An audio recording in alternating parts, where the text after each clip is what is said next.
అంటే thank you.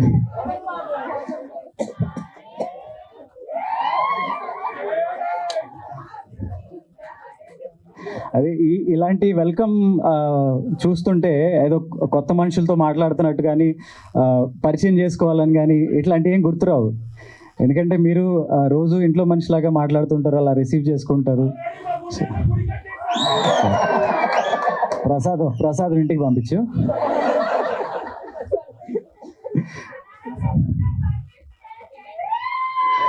ఇక్కడ నుంచి అలారంలు అక్కర్లేదు, ఆటోమేటిక్గా మైండ్ చెప్పేస్తుంది.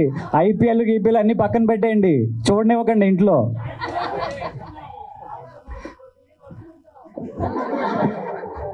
Thank you. ముందుగా లేడీస్ మీ వల్ల మగవాళ్ళకి అలవాటైంది. అదొక వైరస్ లాగా, అదొక ఎడిక్షన్ లాగా. తెల్లారి లేస్తే హాట్స్టార్లో చూసేవాళ్ళు ఎందరో ఉన్నారు.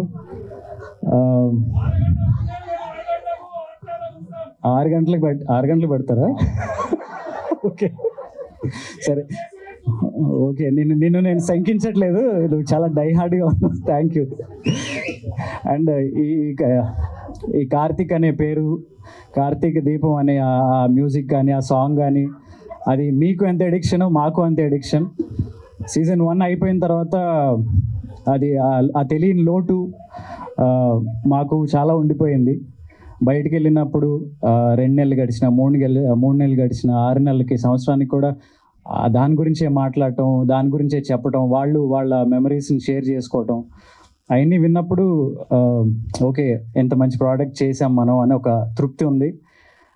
అట్ ద సేమ్ టైం మళ్ళీ ఎప్పుడు అలాంటిది మళ్ళీ మనం చేస్తాము అనే ఎదురుచూపులు చాలా ఉన్నాయన్నమాట. సడన్గా all of a sudden season 2 చేయాలి అనే ఒక ప్రపోజల్ పెట్టినప్పుడు అది ఒక తెలియని ఒక ఎగ్జైట్మెంట్.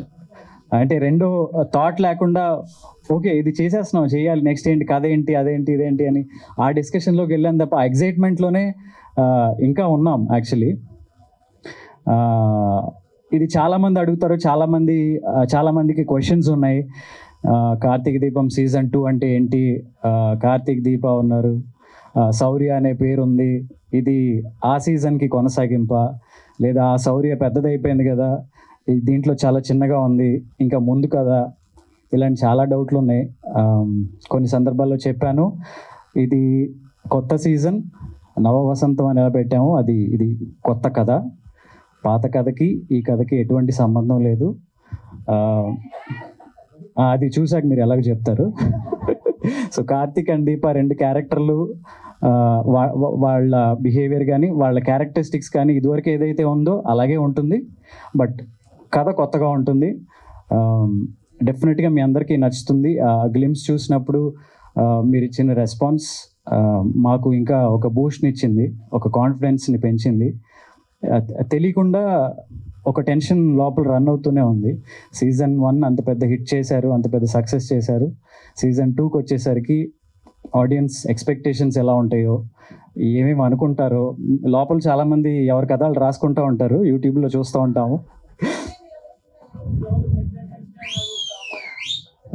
సో ఆ కథలు ఎంతవరకు మనసులో పెట్టుకుని ఇది చూస్తారు, వచ్చిన తర్వాత ఎక్స్పెక్టేషన్స్కి మనం రీచ్ అవుతామా లేదా అని చాలా టెన్షన్ ఉంది. But at the same time మీకు 1 వీక్, ఫస్ట్ వీక్ చూడగానే మీకు కథ ఏంటో క్లారిటీ వస్తుంది.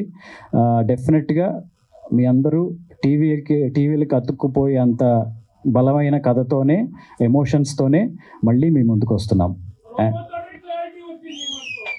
Thank you.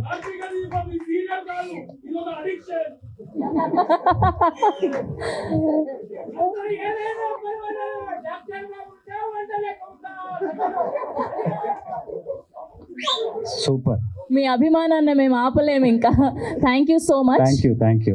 అండ్ ఆడవాళ్ళ సైడ్ నుంచి మీకు ఒక 2 మాటలు అండ్ ముఖ్యంగా చెప్పాలి, మాకు ఉన్న ఇంకొక పెద్ద బలం మా స్క్రీన్ ప్లే రైటర్ అండ్ మా డైరెక్టర్ గారు.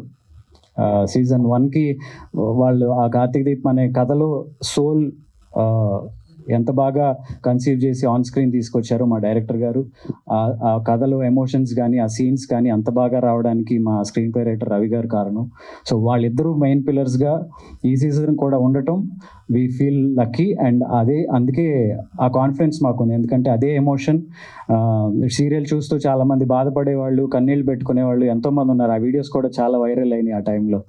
సో అదే ఎమోషన్స్ అంతే బలంగా ఉంటాయి. అండ్ మా కొత్త డైలాగ్ రైటర్ రవి గారు, రాజేష్ గారు, థ్యాంక్ యూ. అండ్ ఇది మా బలం. నేను ఇవ్వాల్సిన కొద్ది క్లారిటీ ప్రాజెక్ట్ గురించి ఇచ్చానని అనుకుంటున్నాను. ఇంకా రెస్ట్ మీకున్న డౌట్స్ ఏమైనా ఉంటే క్లారిఫై చేయడానికి we are ready. Thank you Karthik Babu. And అలానే అమ్మ బాబు, ఆడవాళ్ళు మీకు మామూలుగా కాదు, ఫుల్ బుట్టలుగా దాచారు ఆయన.